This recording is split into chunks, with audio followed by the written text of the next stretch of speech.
Awesome, everybody. Another Sunday news update for today. There's a lot of different stuff in the news this week, but we got five videos we're gonna watch today. Two of them are less than a minute and a half long, so it shouldn't be too bad. You know what I'm saying? Trying to keep everybody updated, keep everything good, everything smooth. You know what I'm saying? But let's get into this. You know what I'm saying? First at 10, the woman who drove drunk and struck and killed a former Kamehameha Schools football player in Nanakuli in 2016 will not serve any more jail time. Our Eddie Dowd has more on the plea deal and why the victim's family says they are ready to forgive the driver. Steph, in 2016, 19-year-old Kalana Warner was hit and killed by a drunk driver who fled the scene. He died in his father's arms.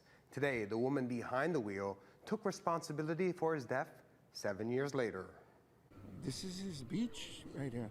Nanakuli. He was raised and born right here at this beach.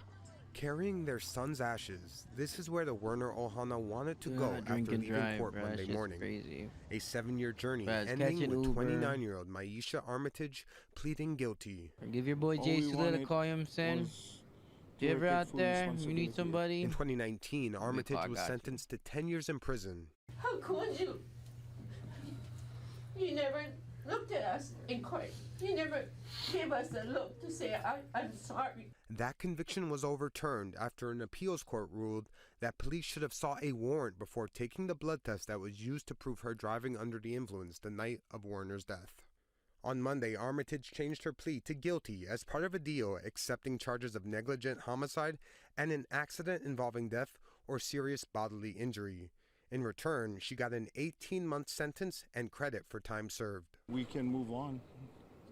Like today, my family forgive her.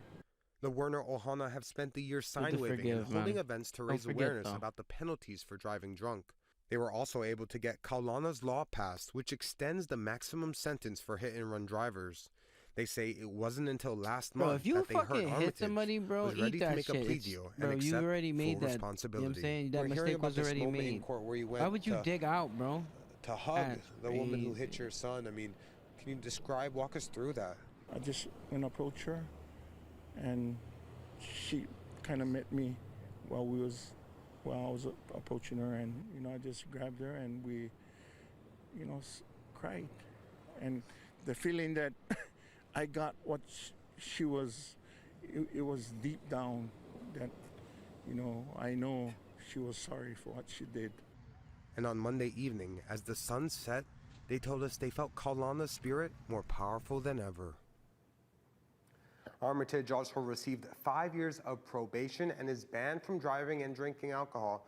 During that time, the Werner family tells me they continue their work to encourage people not to drink and drive. Eddie Dowd, Hawaii News Now. Thank you. All right.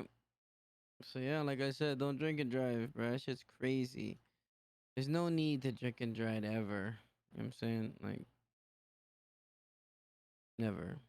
There's never a need to fucking drink and drive. It's just crazy, bro. But yeah. So we get into the next video. This is for all you. I figured I'd throw this in there because I just want people to realize that you can go to shit for, you can go to jail for shit you say on social media. You know what I'm saying? Like you can get in trouble for like saying some dumb shit. But yeah, let's get into this. You know what I'm saying? And yeah. Just in, new at noon, a man found guilty of threatening to kill a DLNR official and his family has been sentenced in federal court. Moments ago, we learned 44-year-old Lindsay Kinney was sentenced to 37 months for each of the two counts, which with the terms to run concurrently. Now, he's also been sentenced to 3 years of supervised release. Authorities say Kinney made the threats via Instagram after his boat was impounded and he was arrested by the FBI last year and was found guilty by a jury earlier this year. Now, Kinney is also a key witness in the case against accused crime boss Mike Miskey after allegedly turning down Miskey's request to kill Jonathan Frazier back in 2016. Then months later, Frazier vanished. Of course, we'll have much more on this story online and on later editions of Hawaii News Now.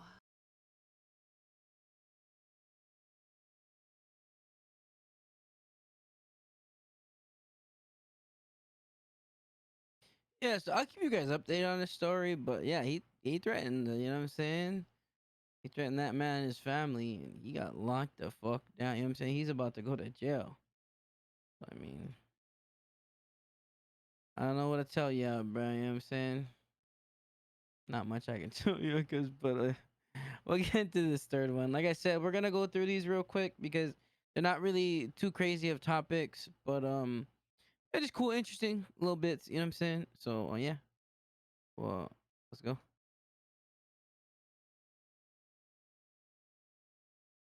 Dust particles could be the answer to saving Hawaii coffee farms. And now UH researchers are planning to set a swarm free on the Big Island.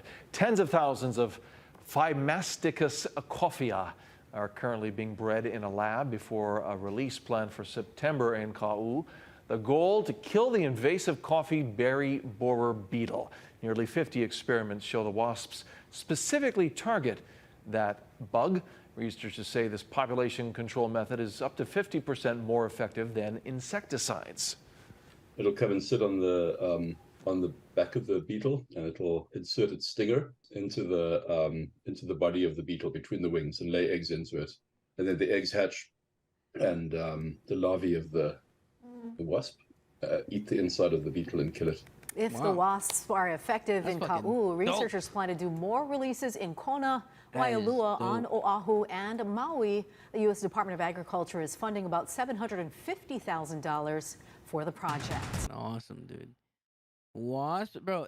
Hold on. So they got wasps that kill the beetles, but they're all like microscopic. You know, they're all like microscopic insects. So not too crazy. But yeah. Okay, so this next one's gonna be a little bit longer, but yeah, you know, we'll just go into it. I'll just comment on it while we're watching it. All right. And we start with new details tonight on the student who was arrested for bringing a gun to Kapolei Middle School. Our Rick Daysong has sourced information on today's lockdown and the confiscated firearm.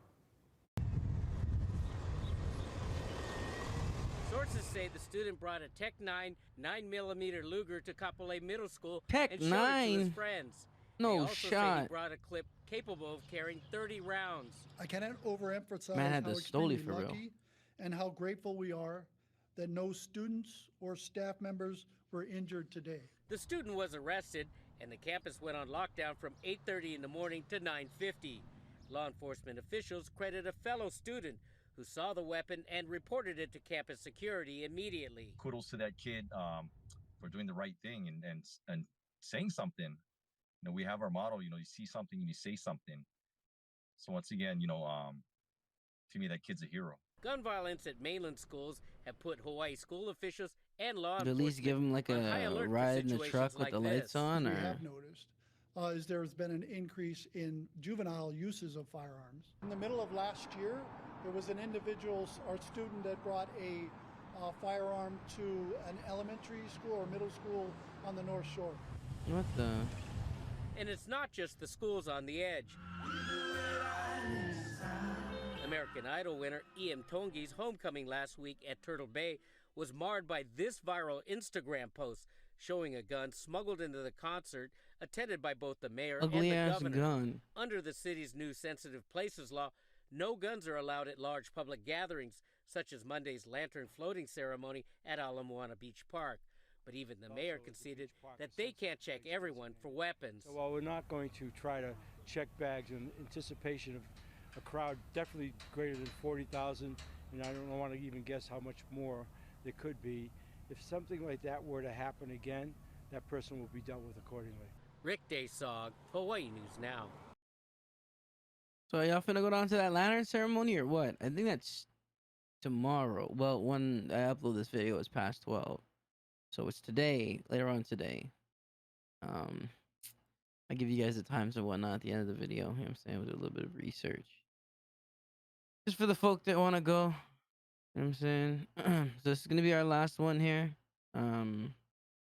This is, I think this happened, not, in 2020, I think this happened, but and we'll get into it. First at 6, Michael Hirokawa in his own defense. The man accused of a violent sexual attack nearly 3 years ago says he believes the Hostess bar worker he took home that night drugged him and tried to rob him. Our Daryl Huff reports from Circuit Court. Prosecutors said the victim was so brutally sexually assaulted and bleeding that after she fled Hirakawa's apartment, she almost died. Hirakawa claims not to remember much of anything. I don't know what I don't remember, whether it's like immediately or like a few minutes after. After the wine, I don't remember that chunk of time. In November of 2020, Hirakawa and the victim were in his rented apartment at Capitol Place after a night of drinking that began at the bar where the victim worked.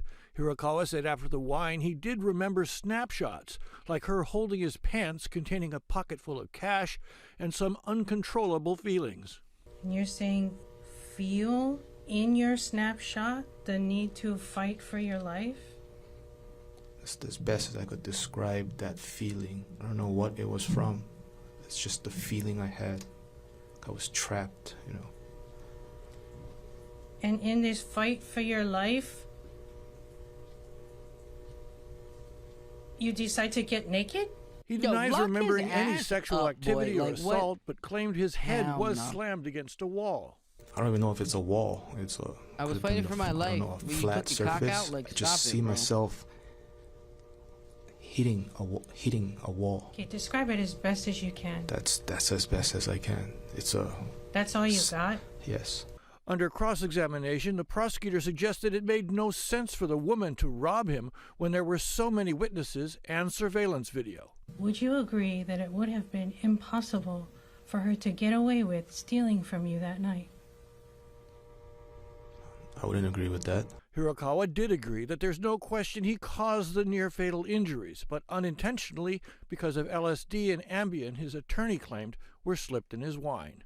If a unanimous jury convicts Hirakawa of attempted murder, he faces life in prison with the possibility of parole. Reporting from Circuit Court, Daryl Huff, Hawaii News Now. That's a little crazy, don't you think? Like, I'd like to. It's gonna be very interesting to see where that case goes. I mean, I don't believe that it's impossible that she could have been trying to like haggle him. I mean, you got this girl from I would assume a buy me drinky bar, or you know what I'm saying, like a hostess bar, back at your house, bro. They don't go home with you, bro. That's not normal. You know what I'm saying? But I also think that he could just be a dirtbag, you know. So we'll see where it goes from there. The evidence that's placed down and whatnot. Also, if the videos seem like there's like a lot of pauses and bits in between, I'm sorry. I mean, I don't have like editing skills, you know what I'm saying? I'm not like a G, so I try to do everything in one fluid motion so that there's less gaps in like between the videos, and you'll see pauses and whatnot. I need to add transitions. It doesn't like can't just flow, you know what I'm saying? So yeah, but we'll go over some stuff, you know what I'm saying? We'll get big in 5 seconds and we'll see what's good for this week, what you guys can do with your family, with your girl, you know what I'm saying? You know what I'm saying? 5, 4, 3, 2, 1. Big shot, baby. But yeah, so there's actually a lot of stuff to do this week. Let's see here. The Lantern Floating Festival is tonight, as I said, Monday the 29th. That's going to be from 6:30 to 7:30 p.m. You're gonna wanna go early though, because there's never parking. It's gonna be a lot of people there. Like you heard the guy, they're probably gonna be expecting over 40,000 people. So 1, be safe, and 2, get there early if you wanna go. Okay. Judy Collins is on Wednesday. I have no idea who Judy Collins is. Yeah, if you're into that. On Thursday, there's Hippie Sabotage at the Republic. If you want to get your hippie on, go out to the Republic. Probably gonna be some, you know what I'm saying, college girls there. So hey, if you're single looking to mingle, mom, you know what I'm saying, you gonna want to hit up that hippies night. Wear some suspenders. And then let's see here. The 50th State Fair is back. That's gonna be every weekend. Up until July 9th is the last day, so try to get the time in before that. Also, last thing on Friday night to Saturday morning, there's emo night at the Republic. So you or your emo friends can go out, do your little thing. But yeah, until next week, guys, stay safe, be good. Your boy Jay signing out. Aloha.